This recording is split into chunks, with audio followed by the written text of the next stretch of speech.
Coach, have you been, I guess, pleased with the effort of the offensive line in terms of the run blocking? Is that an area of focus over this next week? I'm sure it's always an area of focus, but has it maybe been disappointing this year? I mean, I think that we've had really good plays, and we've had some other plays that we wish we had back, and that's what we're going at. Going through not only last week's game, but the whole season during the bye week, and going through and assessing all that. Like I said before, you have to do a good job of assessing whether it's execution, personnel, or scheme, and so we're kind of knee deep in that right now, and had a great practice yesterday. So that's the job of a coach, is to get the things that we need to get fixed. Got to get them fixed and addressed. So we're in the process of that now. Third row left, Colin. What have you seen over the past couple weeks of just how J.K. Dobbins is carrying himself, and just based on maybe not having as much success as he has had? Yeah, I think J.K.'s such a great kid, and his work ethic and such is his values and everything.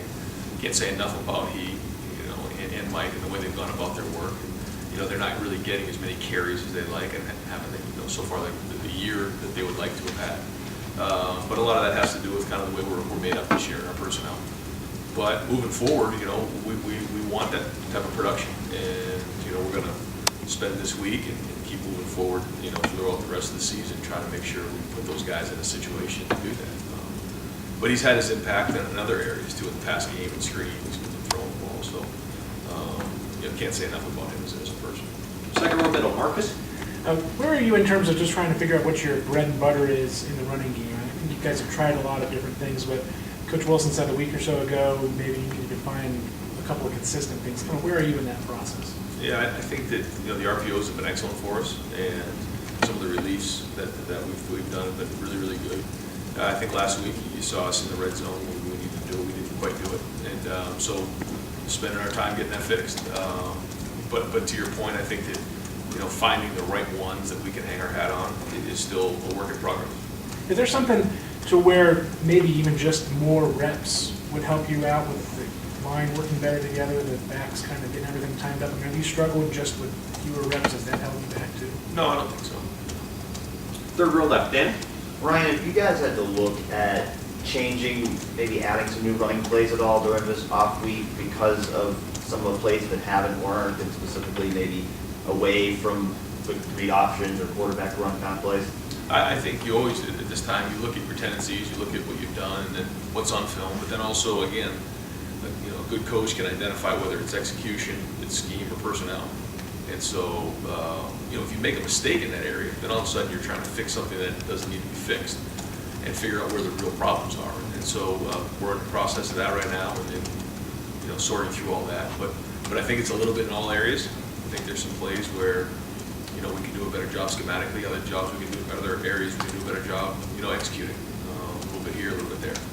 Specifically in the red zone, you guys obviously didn't have the success you wanted on Saturday. What do you think are the things you guys need to do better in that area of the field to finish drives and touchdowns? Yeah, we got to execute. We missed a couple passes that we've hit, and we went watched the film with the guys and showed them during the season, pass plays that were similar that we threw and caught for touchdowns. And when you do that, then maybe you're not in the situation you're at. But also being able to, when we need to pound and make 3 yards, we've got to be able to make 3 yards down there. So those are the areas we're spending time on. We balance it with, personnel. That's one of the other things, again, part of identifying what the problem is what if we change our personnel? And so we're constantly looking at that. Sometimes when you make those personnel changes, you can slow down the flow of the game. But if it's given us a better opportunity, then we need to really look hard into that. So we're looking into that. Yeah, and we've gone back and watched film of some of the stuff that they've done in the past when Cardell was in there and when JT was in there. So yeah, so all those discussions are happening. Front row left, Doug. Is Brandon Bowen to the point where he could play in a game, and are there possible changes on the offensive line? He's not ready to play yet, no. He is going to be practicing this week, but not quite there yet. But he's coming along and making some good progress, but not quite ready to play yet. And so if not him, is there anybody else? Could we see Josh Myers or Brady Taylor or Wyatt Davis? Is there anybody else we can see? So the thing that's good about the bye week is those guys can all practice and get meaningful reps right now. And so I thought some of those guys had really good days of practice yesterday. And so the more those guys can get on the field this week, and then, take a look at it at the end of the week and kind of assess it from there. But, I don't think that the plan right now is to look to move anybody at this point, but the competition's always there. If those guys are playing better, then we're going to consider it. Are the RPOs screwing up the line? Studs seemed to indicate last week that maybe there's something with the offensive line on them not feeling like they don't know how they're blocking on certain plays. The thing about the RPO is if there's a seventh guy in the box and the quarterback, whoever you're reading, you're throwing it. So I think what happens a little bit is that's part of the run. And so if you're throwing the ball for a gain of 6, it doesn't show up in the run stats. And I think that's, sometimes when you look back in, the history of football, handed the ball off in the eye to a power and, 6 yards, that went to the running stats. Well, now when the RPOs happen and you're throwing the ball, that just needs to go towards the running. If it was a called run play and they put an extra guy in the box and you threw it out there, that's part of that running play. Now, it may not show up in the stats as a run, but we look at all that. So although it may not show up in the running stats, like for instance, when we run a speed sweep and we toss it to the receiver, that goes into the passing stats, but that's really a run. So sometimes it can be a little misleading for those guys, and I think maybe they get a little frustrated, but that's more how it works. But do you think just in the mentally and emotionally, and you see it in football, like sometimes you just, and you guys have done it at times, where you just have a drive where you just run it 10 out of 11 times, you just tee off and let the line dominate people.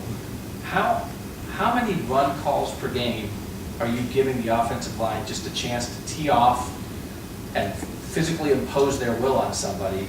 And do you maybe need to do that more? Could that be something mentally for them to get a rhythm in the run game if you did it more?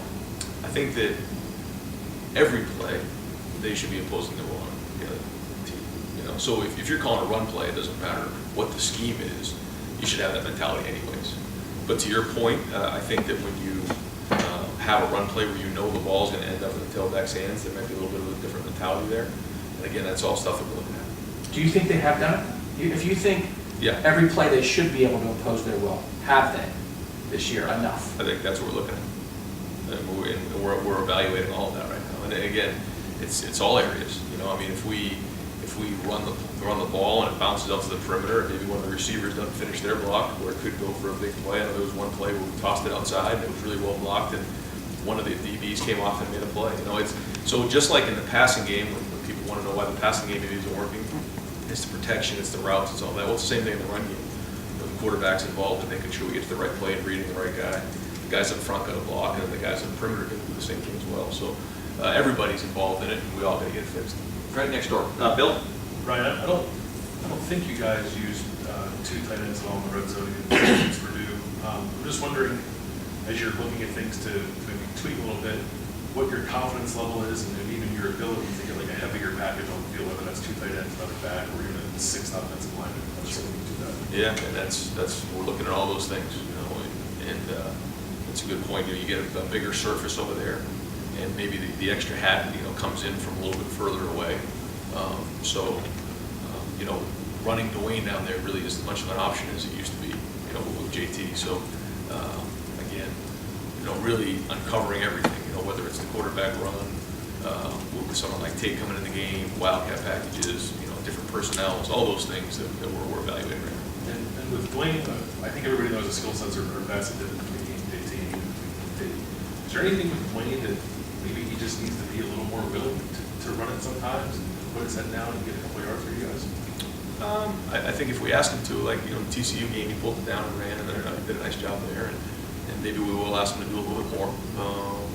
But we don't think that that's his specialty. I think it's more throwing. But when you're in that role and you have an opportunity to throw it and make a play with your arm, you got to make it. So, it comes in different shapes and sizes, but at the end of the day, you got to do your job. And last 2 questioners, second row right, Tony? Austin Mack being out, what's the plan now at X with Ben Victor and behind him? Yeah, so Ben's got to step up. He's got to now, mature into a role where he's got to be the starter over there. But we also have a lot of depth there, a lot of older guys, Terry McLaurin and Paris Campbell, and a lot of guys, Johnny, go over and play there as well.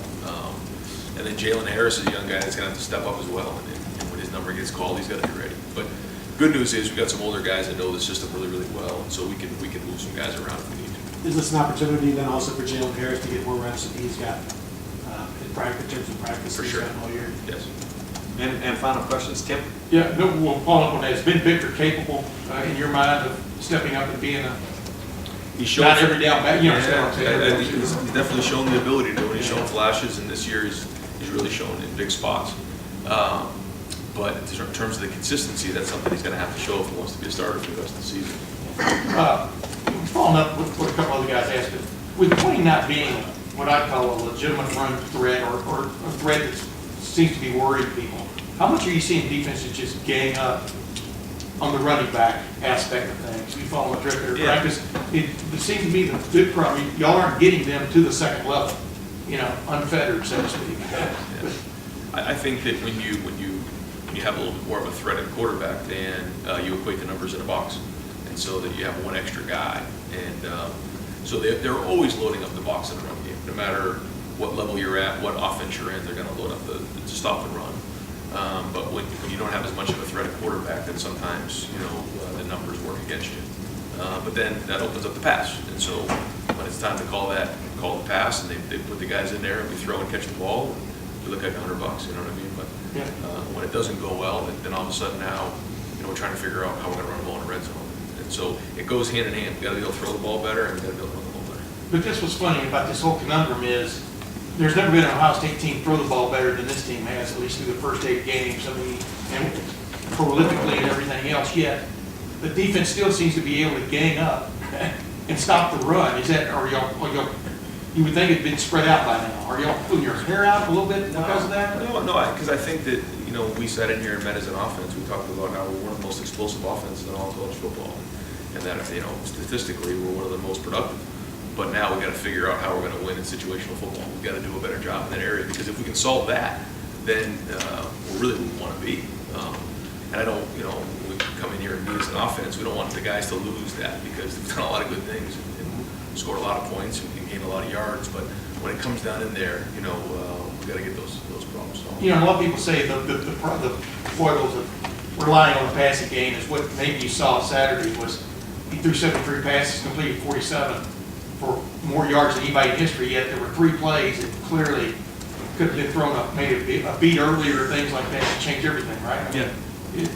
Does that play into what Woody Hayes used to say? Well, I think that's part of it. That's part of it, and so we're not saying that we're just a throwing team, and so we have to be able to throw the football, but we also got to be able to run the ball, and so that's a big part of it. But in those spots, if we connect on those throws, then we score some touchdowns, and maybe it's a different outcome. So a little bit here, a little bit there. Thanks. Coach, thank you very much. We ask a million questions, what's wrong, right? We do something to correct. Just like your overall mood right now about this offense. Do you feel pretty good? We Just fixed 1 or 2 frustrated. things, Yeah, we're good? just frustrated that we've done so many good things, yet didn't quite have a lot to show for it the other night, and that we have to play better situationally. Because to your point, we've done so many good things, and we got a lot of good players on offense, and we have to just make sure that we're executing better in the red zone, and then we need to run the ball. We got to go.